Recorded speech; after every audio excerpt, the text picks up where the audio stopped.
Hello friends, welcome to my channel. आज हम बात करने वाले इप्सी लिमिटेड के बारे में। इसमें मैंने स्विंग ट्रेडिंग करके किस तरीके से प्रॉफिट लिया इसके बारे में मैं बताने वाला हूँ। ठीक है, तो इसके पहले मैं आपको इसके बारे में थोड़ा विकिपीडिया बता देता हूँ, इसके बारे में डिटेल दे देता हूँ। फिर इसके हम जर्नी के बारे में बात करेंगे कि इसमें मैंने किस तरीके से स्विंग ट्रेडिंग की है। ठीक है, तो यहाँ पर देखो इप्सी के बारे में यहाँ पर डिटेल बताया विकिपीडिया में कि इप्सी प्रीवियसली ये क्या नाम था इसका, industrial finance corporation of India, ये इसका शॉर्ट फॉर्म है। लेकिन ये नाम से पहले जाना जाता था। Is a Indian development finance institution under the jurisdiction of ministry of finance. ये गवर्नमेंट के अंडर आती है, गवर्नमेंट ऑफ इंडिया के अंडर, और इस्टेब्लिश इन 1948 से कंपनी है। ठीक है, statutory corporation. IFCI is currently a company listed on BSE NSE दोनों पर है। IFCI has 7 subsidiaries and 1 associates है। ठीक है, और यहाँ पर 1948 1 जुलाई 1948 से है। इसके CEO का नाम यहाँ पर बताया हुआ है। और अभी थोड़ा इसका मैं वेबसाइट भी दिखा देता हूँ। तो ये है इसका वेबसाइट, जहाँ पर आप देख सकते हो ये गवर्नमेंट की है। तो ये गवर्नमेंट के साइट पे ये आता ही है। ठीक है, और देखो इंडस्ट्रीज़ के लिए ये फाइनेंस करती है, जो भी केमिकल फैक्ट्रीज़ है या रोड्स है, जो भी बड़ी बड़ी कंपनीज़ है उनके लिए, या गवर्नमेंट के लिए भी, उनको भी ये देखो गवर्नमेंट ऑफ इंडिया का बता रहा है। तो ये सारी चीज़ों के लिए, गवर्नमेंट के इंफ्रास्ट्रक्चर के लिए या प्राइवेट के लिए भी ये फाइनेंस प्रोवाइड करती है। तो इसके बारे में यही डिटेल यहाँ पर है। ठीक है, तो आप जाके पढ़ सकते हो, पूरे डिटेल में भी देख सकते हो। तो मेन काम इनका फाइनेंस प्रोवाइड करना है, नॉन बैंकिंग फाइनेंस है। ठीक है, तो सिर्फ इंडस्ट्रीज़ के लिए ही देते हैं ये। ठीक है, तो ये इनका मेन बिजनेस है। और कौन से इसकी सब्सिडरीज़ कौन सी है, ये सब्सिडरीज़ है जिसके अंडर जो इसके साथ काम करती है। ठीक है, तो ये सारी है, और एक एसोसिएट्स है। ठीक है, तो ये इसके अंडर में आते हैं। तो मेन काम इनका इंडस्ट्रीज़ को या जो कंपनीज़ को लोन देना है, ये इनका मेन बिजनेस है, और ये गवर्नमेंट के अंडर में है। ठीक है, तो ये कंपनी के अंदर मेरा एंट्री कहाँ था, एग्ज़िट कहाँ था, सारी चीज़ें मैं आपको यहाँ पर डिटेल में बताने वाला हूँ। तो यहाँ पर मैंने चार्ट ओपन किया है, और मेरी जर्नी शेयर के अंदर कब से स्टार्ट होती है ये मैं बता देता हूँ। तो नॉर्मली मैंने बहुत सारे स्विंग ट्रेडिंग के वीडियोस डाले हैं, और ये मेरे रिकॉर्ड के लिए भी है, और आपको सीखने के लिए भी बहुत आपके काम आएगा। ठीक है, फिलहाल यहाँ पर देखो इप्सी में मैंने ये शेयर में एंट्री ली थी लगभग फरवरी 2017 में। ठीक है, एज अ लॉन्ग टर्म। तो मैं स्विंग ट्रेडिंग के हिसाब से नहीं लिया था, तो मैंने लॉन्ग टर्म के हिसाब से लिया था। तो ये पहले शेयर के बारे में मैक्स पहले देख लेते हैं कि ये शेयर जर्नी किस तरीके का रहा है। तो ये देखो, एक शेयर 9 रुपये से स्टार्ट हो रहा है लगभग 22 साल पहले। तो 9 रुपये का शेयर ये गिर के 1-2 रुपये का भी हो जाता है। ठीक है, तो उसके बाद ये शेयर देखो कितना ज़बरदस्त बढ़ के इसका प्राइस बन जाता है 121। तो 121 का शेयर है ये। उसके बाद उसकी बुरी हालत हो जाती है। देखो मतलब ये 2008 से जो मंदी के बाद में बहुत सारे कंपनीज, बहुत सारे शेयर्स डूब गए थे। तो उसके बाद ये हाल हो गया था। देखो इस तरीके का बुरा हाल हो गया था। लगभग 121 का शेयर 20 रुपया या 15 रुपये का लो यहाँ पर नज़र आ रहा है। तो ये दिन वो टाइम के इन्वेस्टर को देखने मिला जो उससे पहले थे। ठीक है, तो जिस तरीके का कोविड में दिखा था उसी तरीके का ये है। लेकिन ये 2008 की तो बहुत ही बुरी मंदी थी, जिसमें बहुत सारे शेयर्स बहुत बुरी तरह गिरे थे। ठीक है, 2009 तक की मंदी ये गिरावट थी। तो बहुत ज़बरदस्त गिरने के बाद ये शेयर का ये बुरा हाल हो गया था। लगभग ये 15 रुपये के भाव पे मिल रहा था। फिर यहाँ पर देखो फिर से ये बढ़ा। ठीक है, फिर ये यहाँ पर जिसने खरीदा वो प्रॉफिट में गया कि देखो यहाँ पर शेयर ज़्यादा से ज़्यादा खरीदने वाला। फिर बाद में उसका भाव हो गया 51 रुपीज़, नहीं 80 का हाई हुआ। ये 15 से 80 हो गया, मतलब 3-4 गुना ऐसे भी बढ़ गया, 4 गुना 5 गुना ये शेयर हो गया। ठीक है, फिर उसके बाद फिर से गिरा। देखो फिर से गिरावट आई। फिर यहाँ पर शेयर का भाव हो गया लगभग 19 रुपया। फिर 19 से फिर बढ़ा, फिर नीचे आया। तो ये अप एंड डाउन ये शेयर में बहुत नज़र आया। तो ये शेयर मार्केट है रियल में। तो आपको लगता है कि आपने जो शेयर खरीदा उसमें वो बढ़ना ही चाहिए, ऐसा नहीं होता। तो उसमें भी अप एंड डाउन आता ही है, और इसी में ट्रेडर्स लोग कमा लेते हैं कि अप एंड डाउन ना हो, मोमेंटम ना हो। ठीक है, तो फिर कमाएंगे कैसे? तो मेन चीज़ होती है ट्रेडर के लिए का ये। और लॉन्ग टर्म इन्वेस्टर के लिए ये अप एंड डाउन से ज़्यादा उनको फ़ायदा नहीं होता है। तो लॉन्ग टर्म वाले के लिए ऐसे शेयर्स होते भी नहीं हैं। ठीक है, क्योंकि जितना अप एंड डाउन करेगा आप तो वहीं पे वही जगह पे रहोगे या उससे नीचे रहोगे। तो यहाँ पर देखो मैंने लगभग ये शेयर में एंट्री की थी 2017 में, तो जब ये और तभी 7 फरवरी 2017 में, ठीक है। तो फिलहाल मुझे ये मैक्स का ही चार्ट निकालना पड़ेगा क्योंकि 5 साल से भी ज़्यादा हो गया है, ठीक है। तो यहाँ पर मैंने फरवरी में लिया था, यहाँ पर ये आएगा। तो यहाँ पर मेरी एंट्री हुई थी लगभग 32 रुपये के भाव पे, ठीक है। तो 32 रुपये के भाव पे मैंने इसमें एंट्री की थी लगभग 7 फरवरी 2017। तो ये मार्क कर देता हूँ ताकि आपको समझने में भी आसानी और मुझे रिकॉर्ड रखने के लिए भी आसानी हो जाएगा। तो यहाँ पे 17 में फरवरी 17, ठीक है। तो यहाँ पर मेरी एंट्री हुई, तो ये मार्किंग पॉइंट है और यहाँ पर मैं डाल देता हूँ 7 फरवरी 2017 में मैंने इसमें एंट्री की थी। तो 7 और प्राइस बता देता हूँ,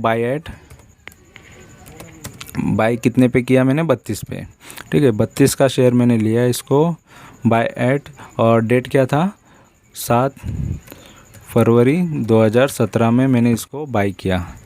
तो देखो इतना ये शेयर में डाउन साइड देखने मिला, मतलब देखो उसके बाद लेने के बाद ये 32 से कितना हो गया, लगभग इतना डाउन आ गया। मतलब ये 1 मई तक इस बता देता हूँ, तो लगभग ये बन गया 3 रुपया 75।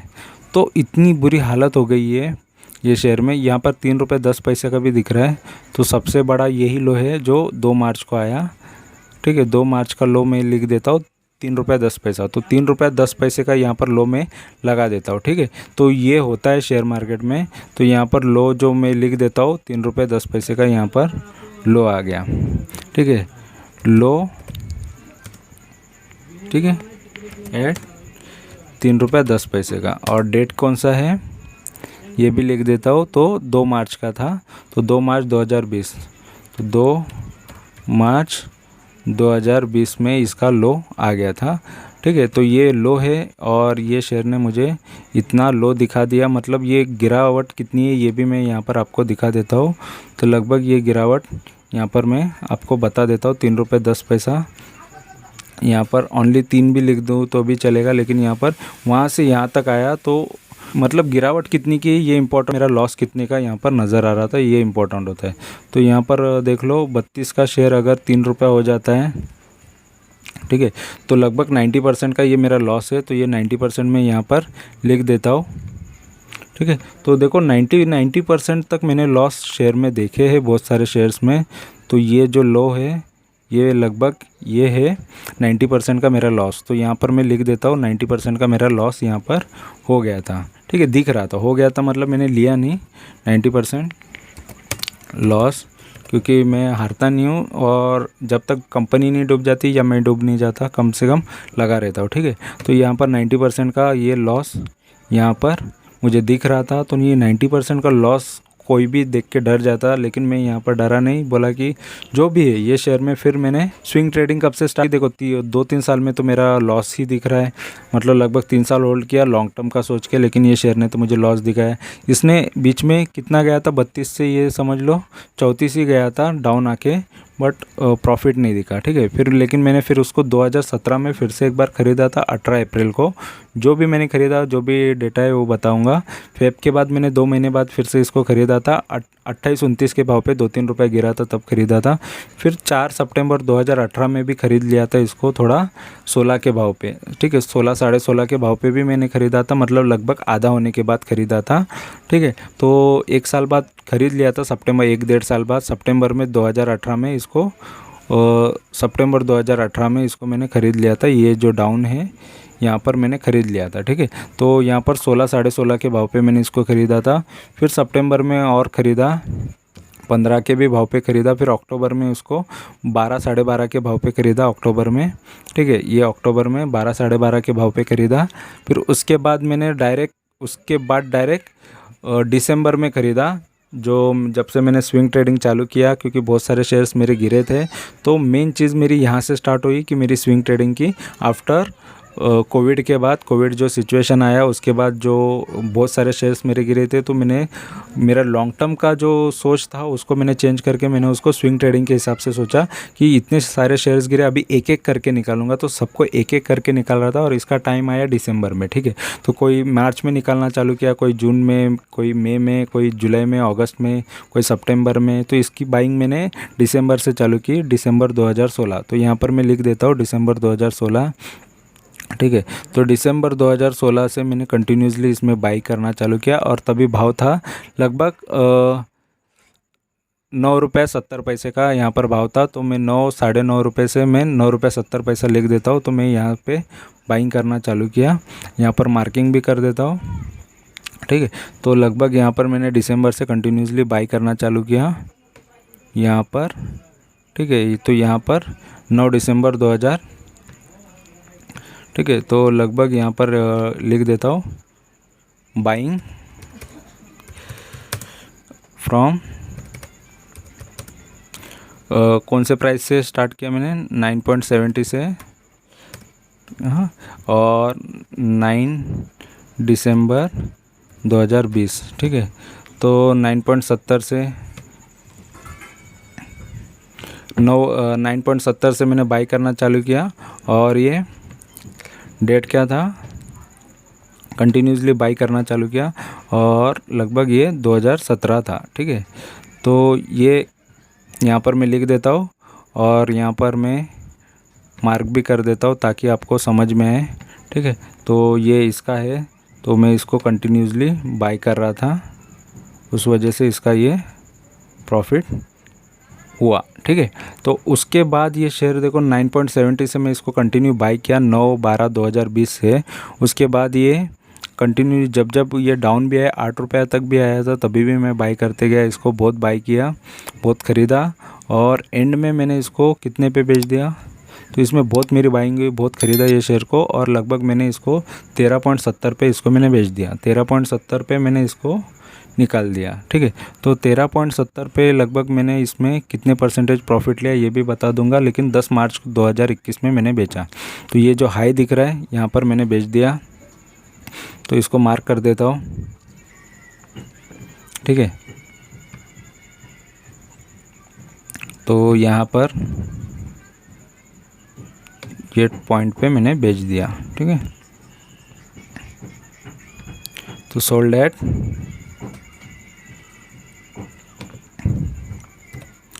सोल्ड एट 13.70 कब, 10 मार्च 2021। तो ये मेरा प्रॉफिट रहा और इसको भी मैं मार्क कर देता हूँ, ठीक है। तो लगभग देखो इस तरीके का प्रॉफिट लिया मैंने। यहाँ पर मैंने ख़रीदना चालू किया और यहाँ पर मैंने 10 मार्च 2000 मतलब लगभग देखो 12 के बाद 3 महीने के अंदर मैंने इसमें प्रॉफिट से निकल गया। इतने टाइम का 3 साल का जो लॉस था मैंने 3 महीने में निकल के प्रॉफिट में भी निकल गया। और लगभग मैंने प्रॉफिट कितना परसेंटेज लिया ये भी इम्पोर्टेंट है, तो मैंने परसेंटेज कितना लिया ये मैं बता देता हूँ। तो यहाँ पर मेरा प्रॉफिट नज़र आ रहा है, लगभग 23% का प्रॉफिट मैंने लिया, तो 23% प्रॉफिट फ्रॉम 90% लॉस, ठीक है। तो मेरा एवरेज प्राइस कितना है ये भी सबसे इम्पोर्टेंट होता है, तो मेरा एवरेज बता देता हूँ। मेरा एवरेज इसमें आया था, तो एवरेज प्राइस मेरा लगभग बता देता हूँ तो कितना था, तो 13, तो लगभग मेरा प्राइस इसमें 23% मतलब यहाँ पर कितना होता है, ये लगभग ये मेरा 11 का मेरा एवरेज प्राइस बन गया। देखो 9.70 से बाई करना भी चालू किया, फिर भी मेरा 11 का प्राइस आया, तो मेरा एवरेज प्राइस ये 11 का है। तो यहाँ पर मैं लिख देता हूँ एवरेज प्राइस 11, ठीक है। एवरेज प्राइस मेरा 11 का आ गया, ठीक है। तो मेन चीज़ ये है कि हमारा बाइंग कहाँ से हो रहा है और उससे हमको क्या बेनिफिट हो रहा है। तो ये एवरेज प्राइस बना मेरा 11 का और उसके बाद जिसको मैंने 13.70 पे बेच दिया, यानी लगभग 23% पे मैंने इसको बेच दिया, ठीक है। तो यहाँ पर मैंने प्रॉफिट कितना लिया, लगभग 90% लॉस करके मतलब 23% प्रॉफिट, 23% प्रॉफिट फ्रॉम, ठीक है, फ्रॉम क्या, तो प्रॉफिट फ्रॉम 90% लॉस। ये पूरा डेटा करेक्ट है, ठीक है, क्योंकि वो ऑलरेडी मैंने बहुत सारे शेयर डाले, उसके बारे में भी ऐसी वीडियो आएंगे, क्योंकि वो सामने सामने सारी चीज़ें, ठीक है। तो ये चीज़ें होती है शेयर मार्केट में, क्योंकि कोई बोल नहीं सकता कौन से शेयर के साथ क्या हो सकता है, ठीक है, कौन सी न्यूज़ ख़राब आ सकती है, किसी शेयर के लिए क्या हो सकता है, किसी को कुछ नहीं पता होता है। तो ये चीज़ मैंने देखी है। तो देखो मतलब इतना चीज़ें होती है, किसी भी शेयर के साथ कुछ भी हो सकता है, इतना ज़्यादा बढ़ने वाला शेयर भी इतना डाउन पे आ सकता है, ज़मीन पे आ सकता है, कुछ भी हो सकता है। तो ये जो भी जेन्युइन डेटा है मेरा रिकॉर्ड, मेरे रिकॉर्ड के लिए और आपको बहुत कुछ सीखने के लिए और जेन्युइन डेटा ही आएगा।